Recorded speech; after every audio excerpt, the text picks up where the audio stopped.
So, good afternoon, everyone. May I request everyone to please stand up and for Irene, please see the prayer. And the Father, the Son, and the Holy Spirit.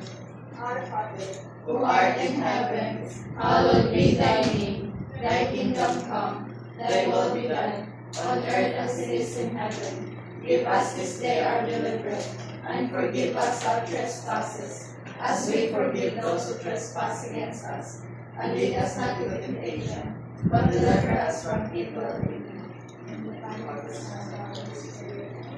Okay, now, guys, you may now take your seat, please. So, may I know who's the absent for today's? A lot.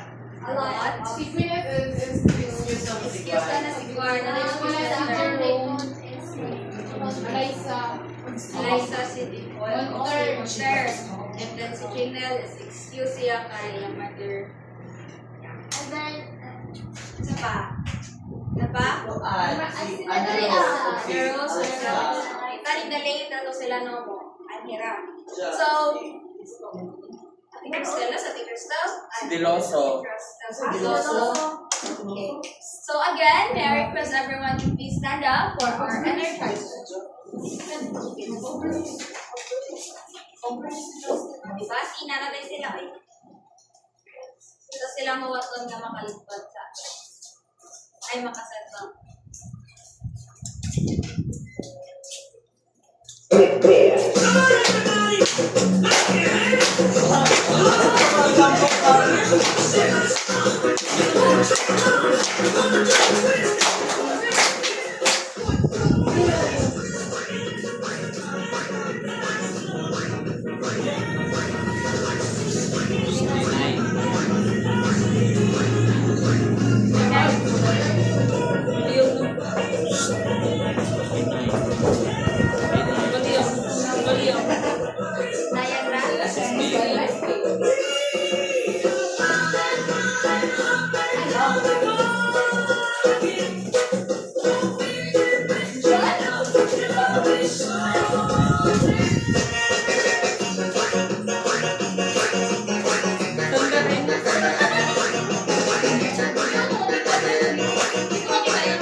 So before we start our discussion, let's unlock some words first. First is the psychological, related to the mind, emotion, and behavior of a person. Next is the volatile, showing strong emotions, energetic, and intense reactions. Next is the hostile, unfriendly, angry, or aggressive behavior. Next is the withdrawal, to pull away emotionally or physically from a situation. Next is the sociological, related to society, family roles, and social relationship. Next is the egalitarian, believing in equality, especially between parties. Next is the structural, the organized form or system of something. And next, the monogamy, marriage between only two people. Polygamy, marriage involving more than two people. Polygyny, one husband with multiple wives. Polyandry, one wife with multiple husbands. So we have this activity called marriage moments, Father I do, and Sorry Father. So I will divide you into two groups. So mag-count na lang siguro ng 1, 2, starting ka ni Ate Cristal. Ito siya. So, 1. Yan na. 2, 1. 2, 1. 2, 1. 2, 1. 2, 1. 2, then 1 C, your man. So you will now group 2 and going 1. What's the focus? Please go to your respective corner. Asan 2? Say 1. Asan 2? Dali ang 1, dali ang 2. Kuman kayo? Are you two? No, you one. You one. 9, 7.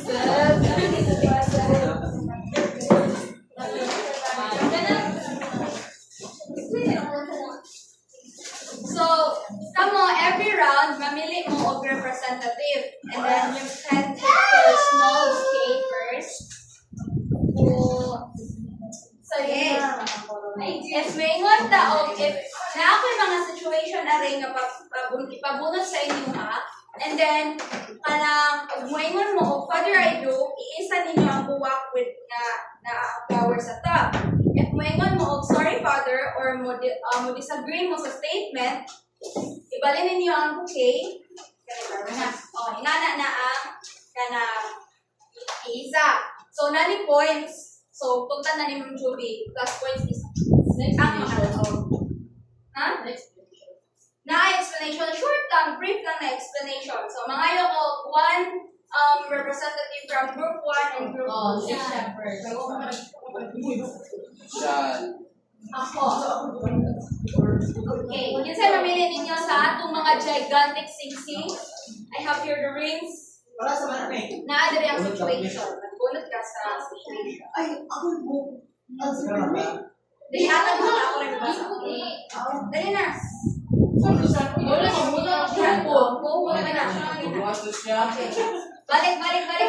dito. Okay. Basahon na nahog kaduha ang situation ha. And sorry father, what is it? Sorry, Father. Sorry father. Okay. Healthy married couples listen to each other even when they disagree.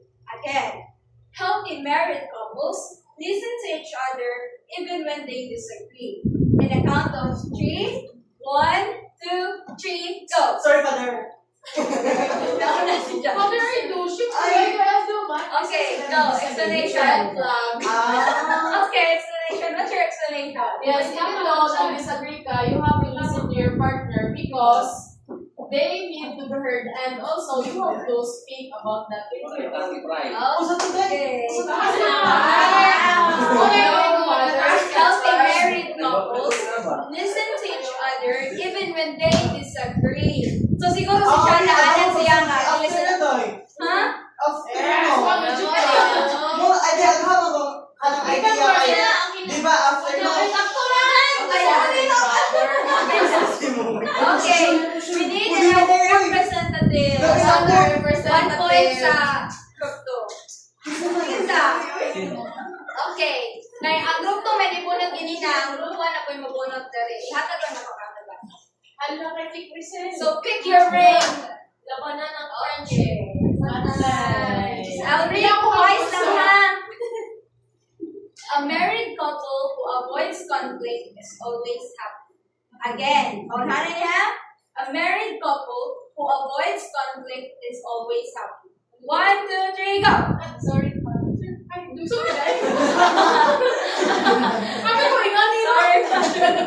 Sorry, Lord. Naway mo sa kag-isa. What's your isa? Iya kay isa. Okay, what's your explanation here? Not all the time a married couple who avoid conflicts are happy because there are some couples na iluong ka nila ilang kuan pero nanadali sa level na ang sakit na Good. ng mga traits o mga experiences. Oh. Other than maka-cause mo good na ka na pagka-close sa love in the relationship. So correct, no? I think we all agree. So both groups have 1 point. Okay.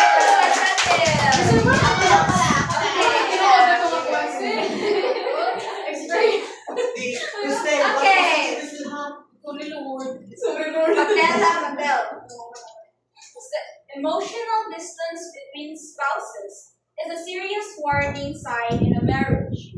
Again, emotional distance between spouses is a serious warning sign in marriage. 1, 2, 3, go! Sorry, brother.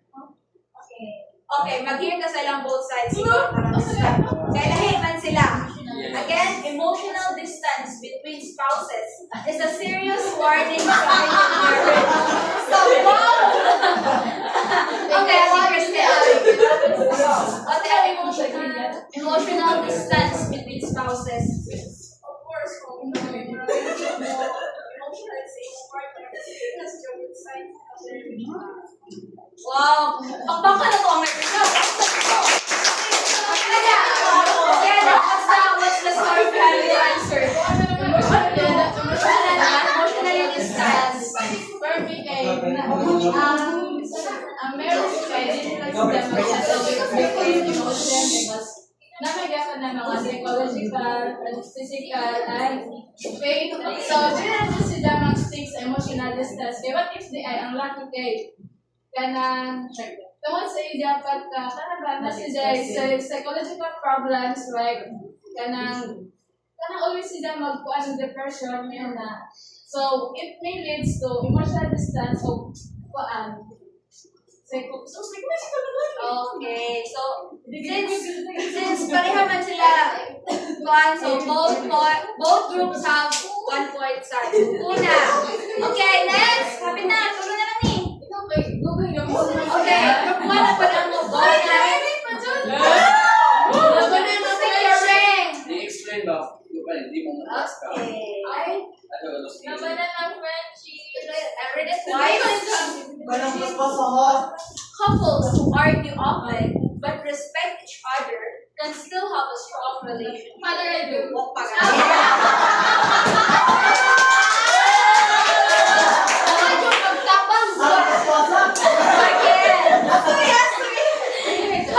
who argue often but respect each other can still have a strong relationship. 1, 2, 3, go!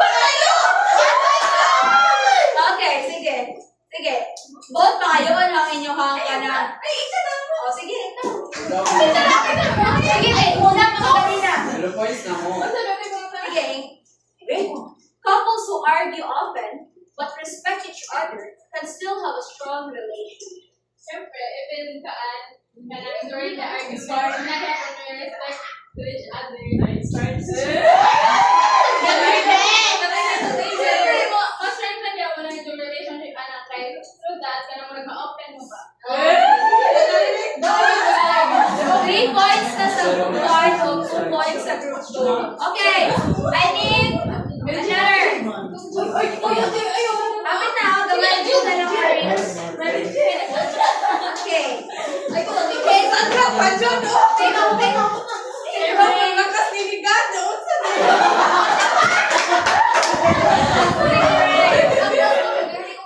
abi. Okay. When one spouse always criticizes and the other withdraws, the relationship become unhealthy. Okay, akong bisayon. When one spouse always criticizes, iyahang perming awayon, iyahang perming kanang magnag siya perming, and the other withdraws, mo-avoid siya sa argument, mo-avoid siya sa conflict, the relationship becomes unhealthy. So, nakasagot na? Okay, 1, 2, 3, go!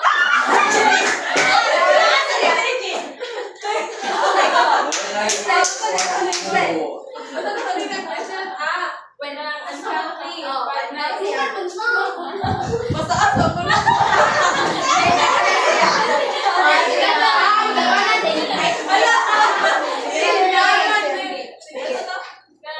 When one spouse always criticizes and the other withdraws, the relationship becomes unhealthy.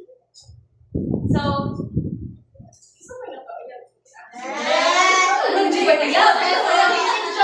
di ba, once mag-away ta, then, naisa nga something mapastor yan yung imacho, din ang isa, something mo nakasinapot, then, ang isa is mo out from, gusto may tao, especially sa mga, di ba, kasamot ka, dragon, walang, makakon din sila maka-healthy, then, wait ko sila nga makahatag o, what ba ka ng toxic sa atong relationship.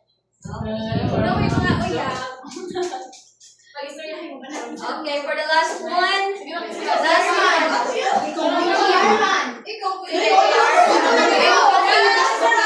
May mga experiences. No!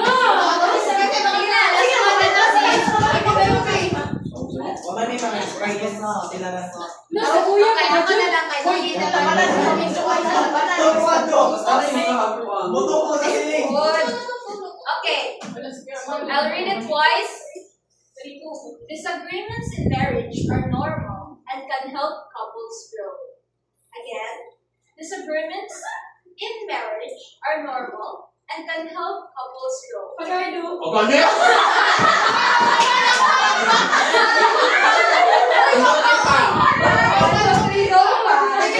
Again, 1, 2, 3.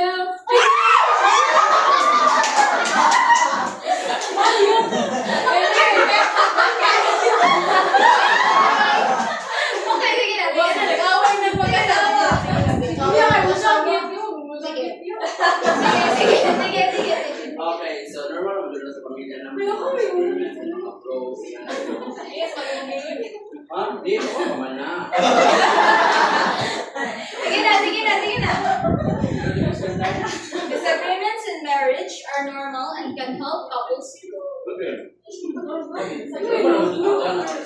Pero dapat nung mga sound na yung problem dapat istorya ko dito si Jawet dahil makapalit na si Jawet na rin ang murag siyempre side by side ng mga pinag-iintay istorya ko tapos sila na strong relationship kabalo na mo sa yung mga panangainan dahil sa ganyan na kuwa so mura na sa kanya na rin ang pagkuhan ka ng understanding na mga tagas mo baby dahil dahil Okay, thank you very much. So I think our winner is the group 1. Okay guys, naka 4 points sila. kami Okay, naka 4 points sa group 1 and then naka 3 points sa group 2. Let's go. Okay, go back to your seats. Mang, tawag niyo lang. Okay, go back to the seats na. Ariana na mo. Tawag din ang mga. Okay, so which statement were hardest to decide on? Asa atong unong na statement ang pinakalisod mag-decide sa anyong answer and why? Okay. Emotional distance between spouses is a serious warning sign in marriage. Kay sakto kasi na may part na sakto si Kiana like na something like psychological factors and then at the same time sakto mo po si Christine but yung kontra din na sakto mo po si Jatong kay namo po tendency gid nga mahitabo kasi na adult ako Correct. Thank you very much. And then, which type of married couple do you think is the healthiest? Like, inyong ideal na pinaka-healthy. Kami. Pinaka-ideal ni mo nga, ang healthy relationship is ingani. According to Kuya Armando, sa siguro na sa relationship dapat understanding ko kasi important niya. Para iwas ko no away-awan, para di ko na magpataas sa TV, like, siya. So, para ni mo kung sa mga type of pinaka-healthy is ideal. Like, understanding. Yes, understanding. For me, transparency. Transparency, daghan tag ideal nga healthy relationship. No. So, just an understanding ka niya. Transparency. correct. Correct, yeah. So, can a couple change from an unhealthy type to healthy one? Yes. Sige, answer kayo mag-guess. Why man? How man? Or how? Can a couple change from an unhealthy type to healthy one? How?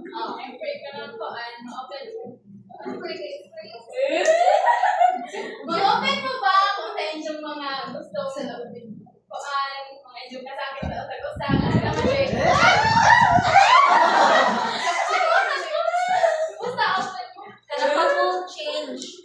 Can a couple change from an unhealthy to healthy one? Maka-learn naman sila. So, with all the activity, what do you think our topic for today? Marriage. Marriage? Like, different types of marriage.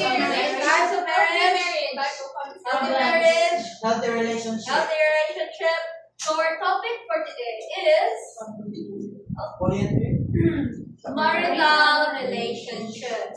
So before that, here are our learning objectives. So everyone can you please read? At the end of this lesson, students should be able to identify the various types of married couples based on rules, communication, and decision making. Appreciate the importance of healthy marital relationships in building strong families. Determine the type of married couple shown in different life situations. Okay. So marital relationship. So what is marital relationship? So marital relationship refers to the pattern of interaction, roles, and emotional connection between spouses that shapes their marriage and family life. So in simpler terms, it is how husband and wife relate to each other in their daily life, how they communicate, share responsibilities, make decisions, handle conflicts, and show love, respect, and commitment. So makita mo dyan sa atong mga parents no, so kasal sila or ingon ka live in marital lang gyapon na kay family naman.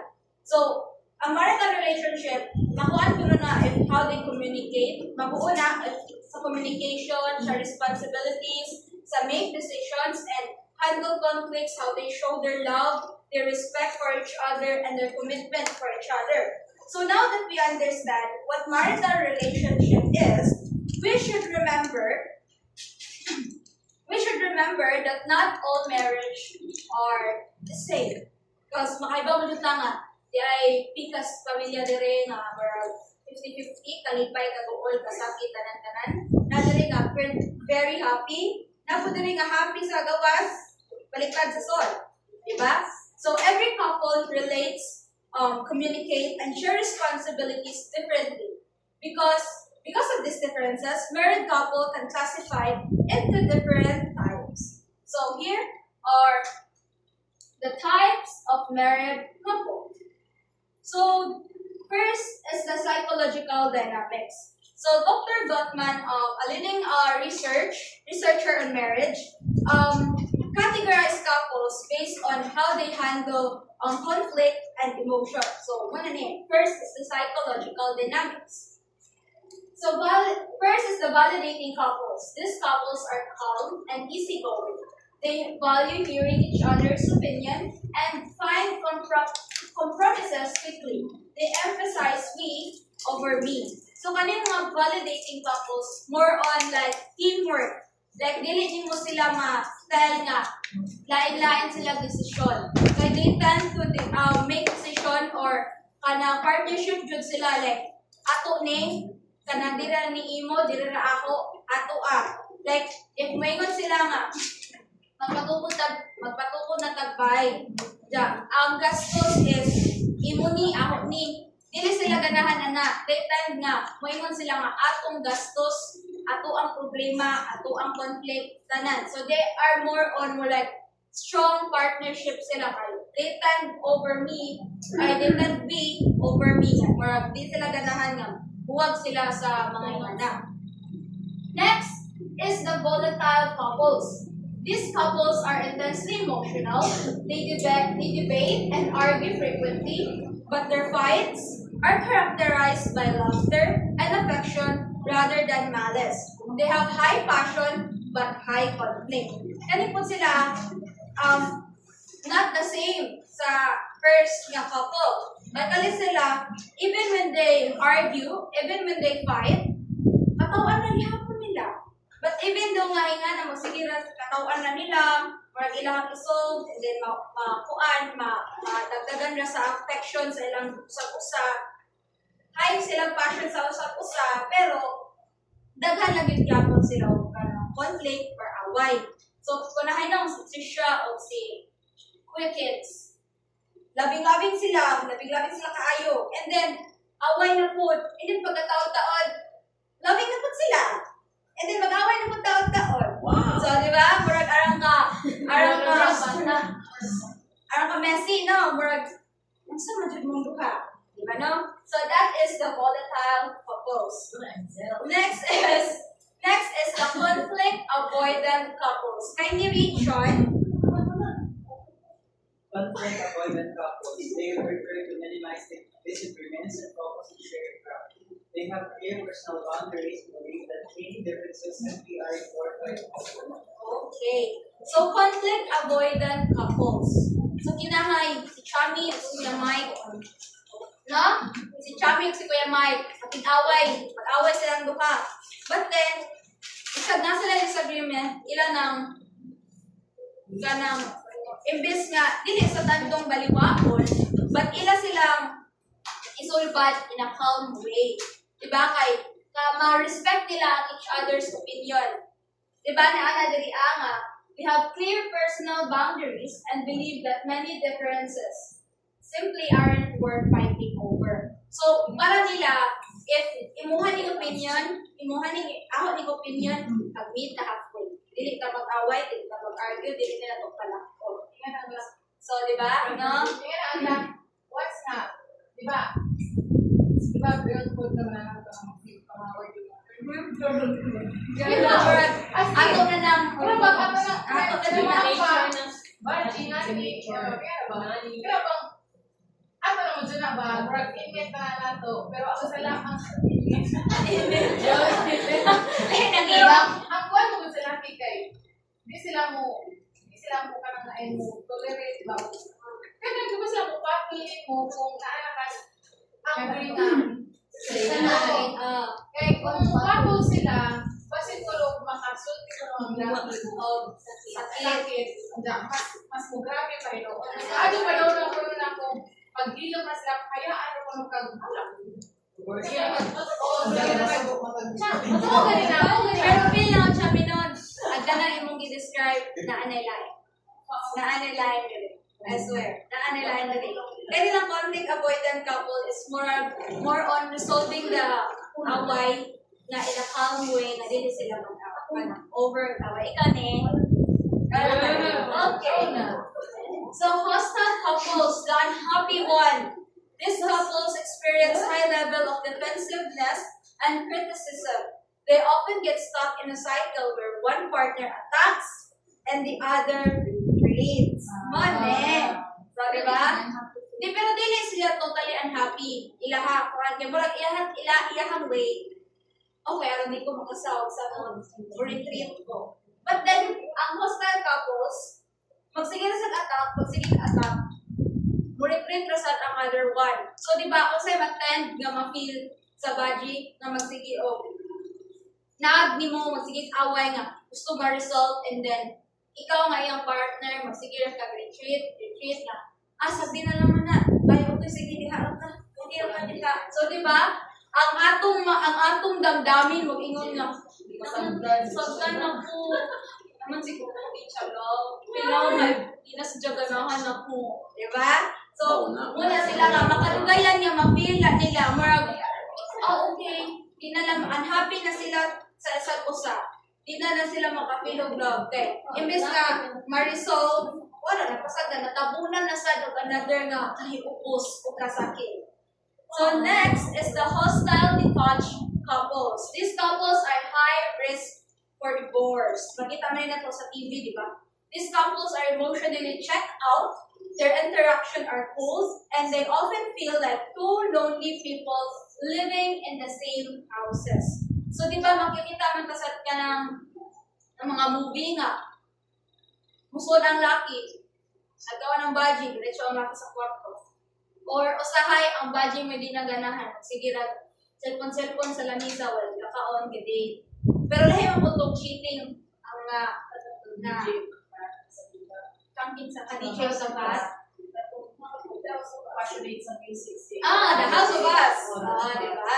So, more on high risk jud po to arang high jud po of risk. Na magbuwag sila mo to ingana like wala lang mo og ka-workmate kay magkita gud mo usam mo sabay maingon mo nga married me pero emotionally kanang physically layo kayo mo, di ba? So, muna sila ang mga hostile detached couples that are high risk for divorce. Next is the sociological partnership styles. So first, the Traditional couples, kanang ato parents, they typically follow conventional gender roles. One partner, often the husband, is the primary breadwinner, while the other manages the household. They value stability and shared routine. So, typically nga, Filipino household, na ang tatay may manarbaho, ang nanay isugas, iluto, ihinlo, tanan.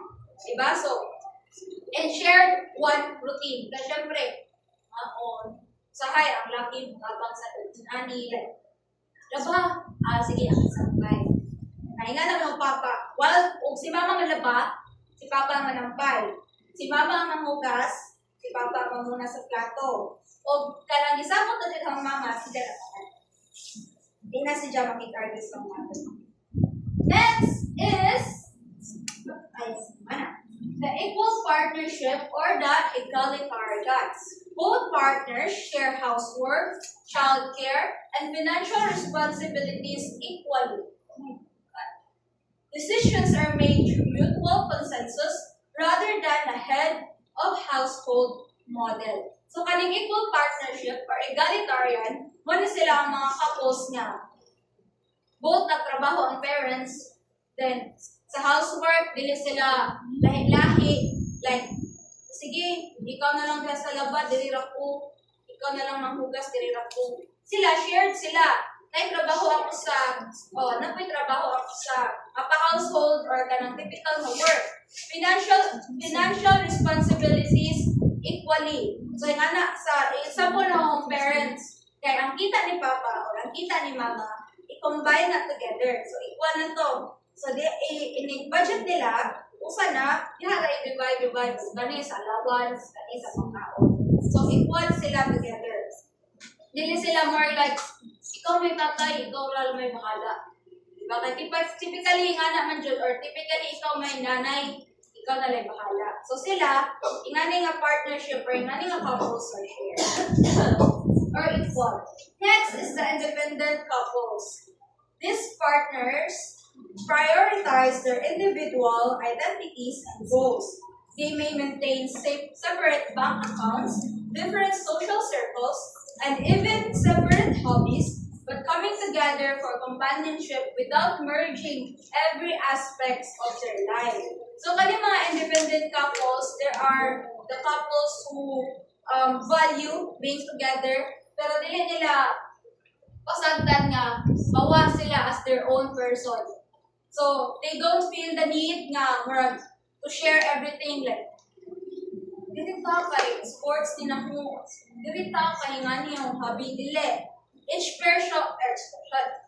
person may have their own goals or friends, maybe money and hobbies, but they still choose to spend time together and support each other. So, si Chami. Si Chami is dancer si Chami. So, Kuya Mike, dili sila pareho, dili mada si Kuya Mike. Naigapay kaugalingan si Kuya Mike na happy. Support na si Johnny Chami. So, mga independent sila both, but at the end of the day, they love being on each other's arms. Correct! Diba? They love being together. Correct daw, ayun si Chami. So, muna sila ang independent couples. Pero no, ang kaning independent couples, healthy siya paminawon. Healthy din siya. Kay, kanabang free mo, pero nila siguro mulapas. Depende. Kasi yan, depende. Nila ilang makatuwa. Kaya siya kaya pa ni mo, okay, ilang ka, 3 ka, basta 5. At the end of the day, ako ka, imo ko. Next is the companionship marriage. Dili ko na siya. This center on being best friends. The primary goal of the marriage is emotional intimacy and shared life experience rather than just economic or social stability. So, kaning mga marriage is they see each other as best friends. So, they talk a lot emotionally and like sharing everyday experiences. But, kanang, ngunit siguro para na ang pinaka-healthy kay. Ay lang relationship is more about love, friendship, and then connection. Dili ba kay sa money, dili lang kaling-ani ka, but more on like, dapat mo sa siya as a person, you love her and him as a person. So, muna ilagay ka, bahalag saging, basta laging basta ikaw. Diba? Sa radyo na nadawag, guys. Radyo na nadawag na. Bahalag saging, basta laging. So, kani sila, mas-center sila sa love, friendship, connection. So, pinaka-arap healthy niya. Next is the structural and legal words. So, ato na ni i-run through, topic na yung imam, no? So, monogamy, the most common form, a marriage between two people exclusively, like our parents. Except na lang siguro, buwag, So, kaya siya between the father and the mother. The polygamy, a marriage involving more than two people.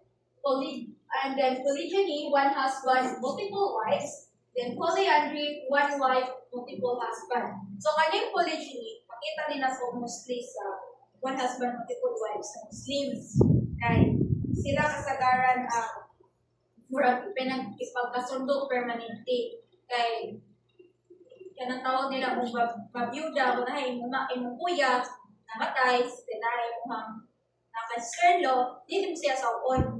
Nakita mo na sa GMA nga legal wives, so di ba, isawsaw, and then unahay, hilabtan mo ang baji, hindi mo siya saupon, sige na. Mga rin na-issue ko na sa Facebook, guys. Dahil na-issue na once, Muslim sad, hinahilabtan na sa laki ang baji. And guess, pilay edad sa girl, 14 years old. And then ang laki is 32. Then, you mentioned lagi nila, like, mga government, hindi mo hadlok, like, very alarming, like, kataas sa age gap. Diba? So, words of napugos, nga na. So, ang polyandry, one wife, multiple husbands. Pakita ko na one pa ni sa, like, nga, so, nasa, like, dili siya ma-mujo, usara, like, need niya o, I need you to be my partner for this, kailangan. But then I need another partner saying ani kay dili man kaya sa usa. So mangita sa lain nga kaya ko, diba? And then next, the arranged marriage. So families play a lead role in selecting the partner, often based on cultural or economic compatibility. Paano ni atong diwang and then atong isa. Atong first kag example, okay pa to kay gusto sa baji ang laki. Like ganahan siya. Kasi proud na proud siya sa mga videos, smile siya kayo. But then, the other example is katong ikuan ni mom. Nga katong anak katiguang sa laki yung kaya anak na pinabayi. Sa ilang reception. Because lagi, tiguang na ubod-ubod. Diba? Di siya, promise, tiguang kayo ang laki. Diba? Tiguang kayo na nag-anak na lang siya ng girl. Like, pila niya, wala na dito. Kasi mamatay itong laki. Next is the civil versus religious. So a civil marriage is legal contract recognized by the state, while religious marriage is a spiritual union recognized by a faith body. So ang civil, sa government siya, ang mayor ang kasal ninyo, kasagaran. And then ang religious is pari or kanang inyong pastor. Yan na. So in terms of parents, some parents kaya sila ikasal. Civil o religious. Dili mo sugod ang tita, so ang papa, kung dili sila makasal sa gobyerno, ay like pinaka-civil in the way. So first, napakasal sila sa civil, and then napakasal sila sa simbahan. Then the covenant marriage. So covenant marriage is a legally distinct type of marriage in some U.S. states that requires premarital counseling and has stricter rules for divorce. So, kaning covenant, before mo magpakasal, mag-isa mo ko kanang seminar. Seminar sa ani, seminar sa andi, mas dapat inani mo. Kay, they believe nga mag-divorce mo duha, mas strict ang kanang need nga mga documents para dyan ma-approve in divorce. Kay ilang goal is dapat ang couples muna giagi mo sa mga different types of seminar kaya gusto nila nga ang couple mag-work together sa kanang tawag nito mga conflict, problema. Pinaka-high risk na lang dun siguro kung nag-cheat ang partner mo nang mag-divorce na sila mapa-easy. But then, ang simpler terms na, di naman lang sadya love, di naman lang sadya gusto. Mas strict sir ang ilang rules o mas liso dyan mo mag-divorce. So, mo na mo bad lagi nga, mag-tenda lang to cheat para mas easier na mag-divorce sila. Next is the modern lifestyle variations. First is the living apart together or the LAP. Married couples who chosen to maintain separate residences for career, personal space, or family reasons. So for career, often like nga ni yung parents before, ang papa na sila sa Manila, well kami na sa Leyte kay need man for iyang career na mabuo sa balik.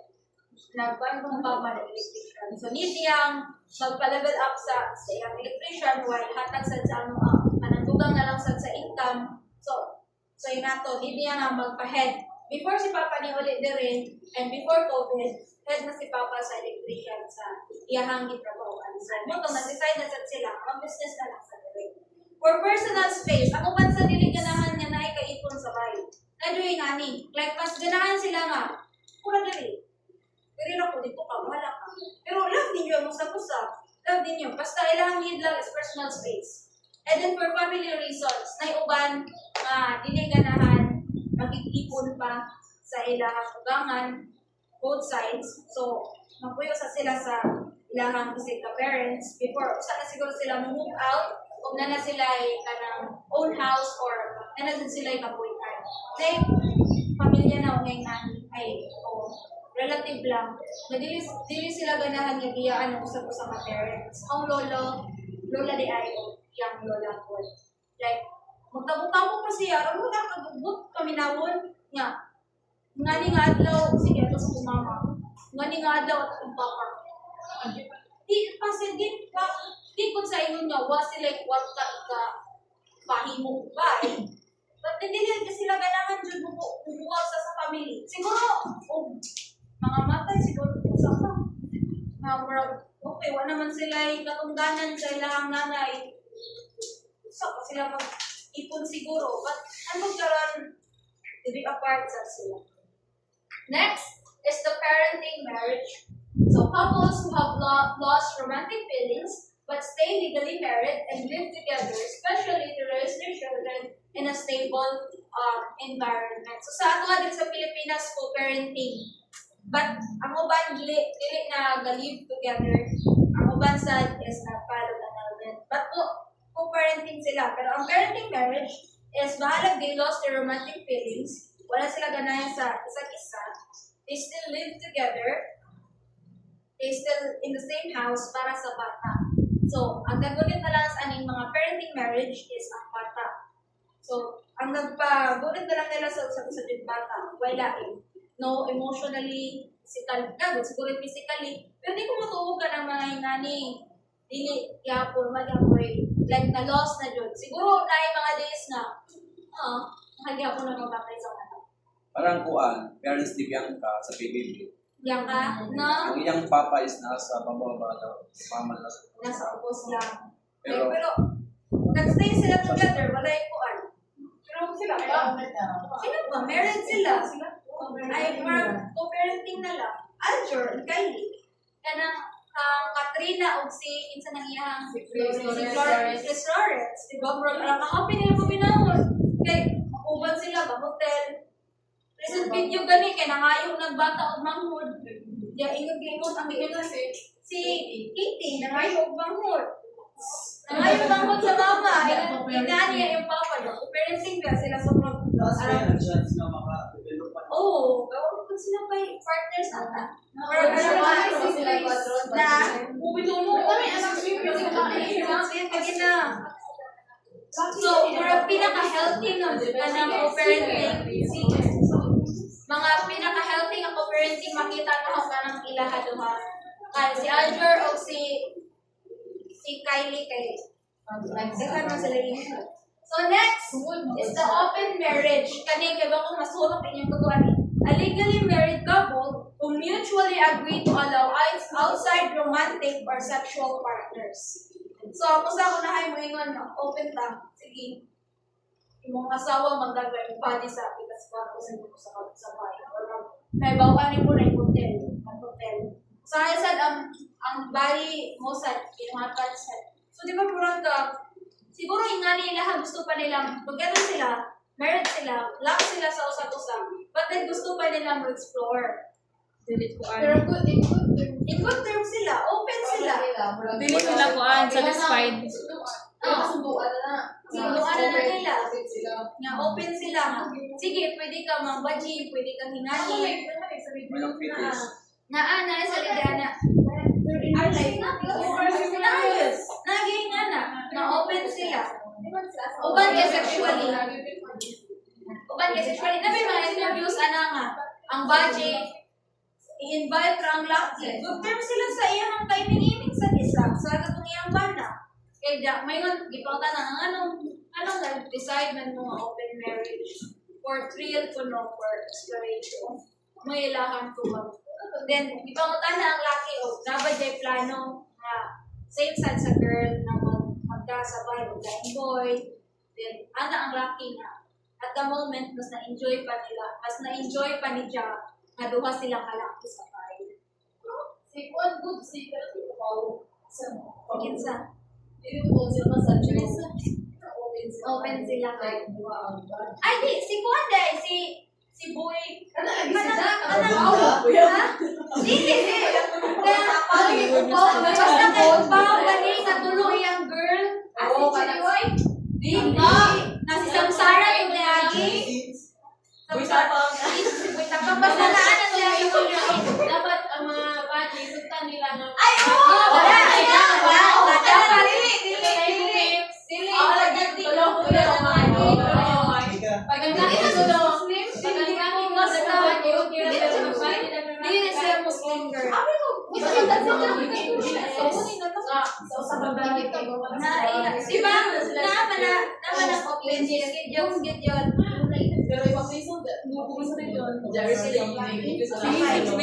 Moving on. Next, okay, summary na to. So, married couples can be classified in different ways, as we tackled earlier, depending on how they interact emotionally, how they organize their roles and responsibilities, and how their marriage is structured legally or culturally. Activity time. So, I guess dito mag-activity kay mag-report na sunod. So, that's all, everyone. Thank you for listening.